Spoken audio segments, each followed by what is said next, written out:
ಮುಂದುವರಿಸಿದ CM Siddaramaiah ಅವರು ಕಲ್ಯಾಣ ಹಾಗೂ ಅಭಿವೃದ್ಧಿ ಯೋಜನೆಗಳಿಗೆ ಸಂಬಂಧಪಟ್ಟಂತೆ ರಾಜ್ಯದ ಜನರಿಗೆ ಸಂದೇಶ ಕೊಡ್ತಾ ಇದ್ದಾರೆ. ಕೇಳಿಸಿಕೊಳ್ಳೋಣ ಬನ್ನಿ. ಕಾರ್ಮಿಕರ ಕಲ್ಯಾಣಕ್ಕೆ ಪ್ರತ್ಯೇಕ ಕಾಯ್ದೆಗಳನ್ನು ಜಾರಿಗೊಳಿಸಲಾಗಿದೆ.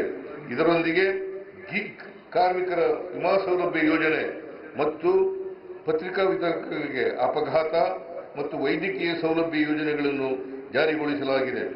ಪರಿಶಿಷ್ಟ ಜಾತಿ ಮತ್ತು ಪರಿಶಿಷ್ಟ ಪಂಗಡದವರ ಅಭ್ಯುದಯಕ್ಕಾಗಿ ನಮ್ಮ ಸರ್ಕಾರದ ಇಂದಿನ ಅವಧಿಯಲ್ಲಿ ಜಾರಿಗೊಳಿಸಲಾಗಿದ್ದ ಎಸ್ಸಿ, ಎಸ್ಪಿ ಮತ್ತು ಟಿಎಸ್ಪಿ ಕಾಯ್ದೆ 2013 ಸೆಕ್ಷನ್ 7D ಅನ್ನು ಕೈಬಿಡುವ ಮೂಲಕ ಅನುದಾನ ಪರಿಶಿಷ್ಟ ಸಮುದಾಯಗಳಿಗಾಗಿಯೇ ಬಳಕೆಯಾಗುವುದನ್ನು ಖಾತರಿಪಡಿಸಲಾಗಿದೆ.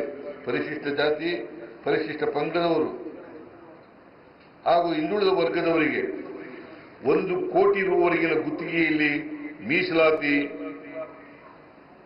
1 ಕೋಟಿ ರೂವರೆಗಿನ ಗುತ್ತಿಗೆಯಲ್ಲಿ ಮೀಸಲಾತಿ, ಸರ್ಕಾರಿ ಹುದ್ದೆಗಳಿಗೆ ಹೊರಗುತ್ತಿಗೆ ಆಧಾರದ ನೇಮಕಾತಿಯಲ್ಲಿ ಮೀಸಲಾತಿ, ಮಹಿಳಾ ಉದ್ಯಮಿಗಳಿಗೆ ಕೆಎಸ್ಎಫ್ಸಿಯಲ್ಲಿ 4% ಬಡ್ಡಿ ದರದಲ್ಲಿ ನೀಡುವ ಸಾಲದ ಮಿತಿ 5 ಕೋಟಿ ರೂಗಳಿಗೆ ಹೆಚ್ಚಳ ಮುಂತಾದ ಉಪಕ್ರಮಗಳ ದುರ್ಬಲ ವರ್ಗಗಳ ಕುರಿತ ನಮ್ಮ ಕಾಳಜಿ ಸಾಕ್ಷಿಯಾಗಿವೆ.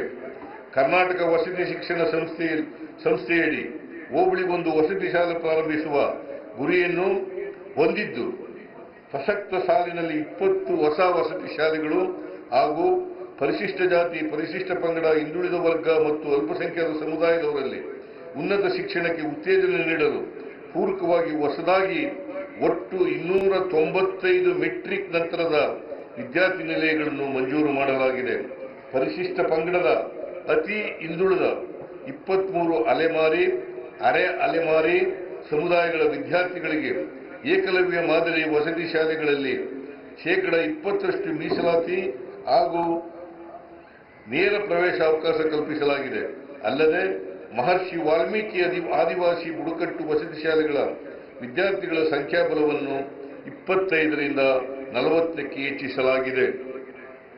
ಹಿಂದುಳಿದ ವರ್ಗಗಳ ವಿದ್ಯಾರ್ಥಿಗಳಿಗಾಗಿ ಬಾಡಿಗೆ ಕಟ್ಟಡದಲ್ಲಿರುವ 30 ವಿದ್ಯಾರ್ಥಿ ನಿಲಯಗಳ ಸ್ವಂತ ಕಟ್ಟಡ ನಿರ್ಮಾಣ ಕಾರ್ಯ ಕೈಗೆತ್ತಿಕೊಳ್ಳಲಾಗಿದೆ.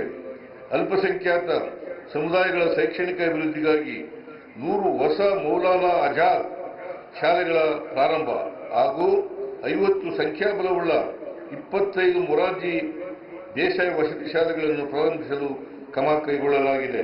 ಸ್ವಂತ ಕಟ್ಟಡ ಹೊಂದಿರುವ 25 ಮೊರಾರ್ಜಿ ದೇಸಾಯಿ ವಸತಿ ಶಾಲೆಗಳಲ್ಲಿ ಪದವಿ ಪೂರ್ವ ಶಿಕ್ಷಣವನ್ನು ಪ್ರಾರಂಭಿಸಲಾಗಿದೆ. ಮಧ್ಯಾಹ್ನದ ಉಪಹಾರ ಯೋಜನೆಯಡಿ ಅಜೀಂ ಪ್ರೇಮ್ಜಿ ಪ್ರತಿಷ್ಠಾನದ ಸಹಯೋಗದೊಂದಿಗೆ ಮೊಟ್ಟೆ ಅಥವಾ ಚಿಕ್ಕಿ ಅಥವಾ ಬಾಳೆಹಣ್ಣಿನ ವಿತರಣೆಯನ್ನು ವಾರದಲ್ಲಿ 2 ದಿನಗಳಿಂದ 6 ದಿನಗಳಿಗೆ ಹೆಚ್ಚಿಸಲಾಗಿದೆ. ಹಾಗೂ ಶ್ರೀ ಸತ್ಯಸಾಯಿ ಅನ್ನಪೂರ್ಣ ಟ್ರಸ್ಟ್ ಮುದ್ದೇನಹಳ್ಳಿ ಇವರ ಸಹಭಾಗಿತ್ವದಲ್ಲಿ ವಾರದಲ್ಲಿ 3 ದಿನ ರಾಗಿ ಮಾಲ್ಟ್ ಅನ್ನು ನೀಡಲಾಗುತ್ತಿದೆ. ರಾಜ್ಯದ ಸರ್ಕಾರಿ ಪ್ರಾಥಮಿಕ ಶಾಲೆಗಳಿಗೆ 11,494 ಶಿಕ್ಷಕರನ್ನು ನೇಮಿಸಿಕೊಳ್ಳಲಾಗಿದೆ. ಬಾಕಿ ಇರುವ ಹುದ್ದೆಗಳನ್ನು ಹಂತ ಹಂತವಾಗಿ ಭರ್ತಿ ಮಾಡುವ ಪ್ರಕ್ರಿಯೆ ಪ್ರಾರಂಭಿಸುತ್ತೇವೆ. ಮುಕ್ತ, ನಿರ್ಭೀತ ಸಮಾಜದ ನಿರ್ಮಾಣ ಹಾಗೂ ವೈಜ್ಞಾನಿಕ ತಳಹದಿಯ ಮೇಲೆ ಉನ್ನತ ಶಿಕ್ಷಣ ವ್ಯವಸ್ಥೆ ರೂಪಿಸಲು ರಾಜ್ಯ ಶಿಕ್ಷಣ ನೀತಿಯನ್ನು ರೂಪಿಸಲಾಗುತ್ತಿದೆ. ಇದಕ್ಕಾಗಿ ಸರ್ಕಾರವು ರಚಿಸಿದ್ದ ರಾಜ್ಯದ ಶಿಕ್ಷಣ ನೀತಿ ಆಯೋಗದ ಮಧ್ಯಂತರ ವರದಿಯ ಆಧಾರದಲ್ಲಿ ಪದವಿ ಶಿಕ್ಷಣದ ಅವಧಿ ಹಾಗೂ ಪಠ್ಯಕ್ರಮವನ್ನು ಪರಿಷ್ಕರಿಸಲಾಗಿದೆ. ನಮ್ಮ ಸರ್ಕಾರ ಅಧಿಕಾರಕ್ಕೆ ಬಂದ ನಂತರದ 2 ಮುಂಗಾರು ಹಂಗಾಮುಗಳಲ್ಲಿ ರಾಜ್ಯ ಸಂಪೂರ್ಣ ವಿಭಿನ್ನ ಪರಿಸ್ಥಿತಿಯನ್ನು ಎದುರಿಸುತ್ತಿದೆ. ಕಳೆದ ವರ್ಷ ತೀವ್ರ ಬರಗಾಲಕ್ಕೆ ತುತ್ತಾದರೆ ಈ ಬಾರಿ ಅತಿವೃಷ್ಟಿಗೆ ಒಳಗಾಗಿದೆ. ಕೇಂದ್ರ ಸರ್ಕಾರವು ಬರ ಪರಿಹಾರದ ಮೊತ್ತವನ್ನು ತಡವಾಗಿ ನೀಡಿದರೂ ರಾಜ್ಯದಲ್ಲಿ ಬರದಿಂದಾಗಿ ಜನರಿಗೆ ಹೆಚ್ಚಿನ ಅನಾನುಕೂಲಗಳು ಆಗದಂತೆ ಮುನ್ನೆಚ್ಚರಿಕೆ ವಹಿಸಲಾಯಿತು. NDRF ಅಡಿ ರಾಜ್ಯ ಸರ್ಕಾರ ಬರಗಾಲದಿಂದ ಬಾಧಿತರಾದ ಪ್ರತಿ ರೈತರಿಗೆ 2,000 ರೂಪಾಯಿವರೆಗೆ ಒಟ್ಟು 636.45 ಕೋಟಿ ರೂಗಳ ಮಧ್ಯಂತರ ಪರಿಹಾರವನ್ನು ವಿತರಿಸಿತು. ಒಟ್ಟಾರೆಯಾಗಿ ಬೆಳೆ ನಷ್ಟ ಅನುಭವಿಸಿದ 38 ಲಕ್ಷದ 58,737 ರೈತರಿಗೆ 3,454.66 ಕೋಟಿ ರು ಬೆಳೆಹಾನಿ ಪರಿಹಾರವನ್ನು NDRF ಅಡಿ ವಿತರಿಸಲಾಗಿದೆ. ಇದರೊಂದಿಗೆ 17.88 ಲಕ್ಷ ಸಣ್ಣ ಮತ್ತು ಅತಿಸಣ್ಣ ಕುಟುಂಬಗಳಿಗೆ ಜೀವನ ನಿರ್ವಹಣೆಗಾಗಿ ಒಟ್ಟು 512.83 ಕೋಟಿ ರುಗಳಷ್ಟು ಜೀವನೋಪಾಯ ಪರಿಹಾರ ವಿತರಿಸಲಾಗಿದೆ. ಪ್ರವಾಹ ಪೀಡಿತ ಜಿಲ್ಲೆಗಳಿಗೆ ನಾನು ಸ್ವತಃ ಭೇಟಿ ನೀಡಿದ್ದೇನೆ. ನಮ್ಮ ಸಚಿವರುಗಳು ಜಿಲ್ಲೆಗಳಲ್ಲಿದ್ದು ಪರಿಸ್ಥಿತಿಯನ್ನು ನಿಭಾಯಿಸಿದ್ದಾರೆ. ಜೀವಹಾನಿ, ಜಾನುವಾರುಗಳ ಸಾವು ಹಾಗೂ ಮನೆ ಹಾನಿಗಳಿಗೆ ತ್ವರಿತವಾಗಿ ಪರಿಹಾರ ಒದಗಿಸುವಂತೆ ಸೂಚಿಸಲಾಗಿದೆ. ಮನೆ ಕಳೆದುಕೊಂಡವರಿಗೆ 1.2 ಲಕ್ಷ ರು ಪರಿಹಾರದೊಂದಿಗೆ ಮನೆ ಹಂಚಿಕೆ ಮಾಡಲು ಕ್ರಮ ವಹಿಸಿದ್ದೇವೆ. ಅಭಿವೃದ್ಧಿ ಮತ್ತು ಪರಿಸರ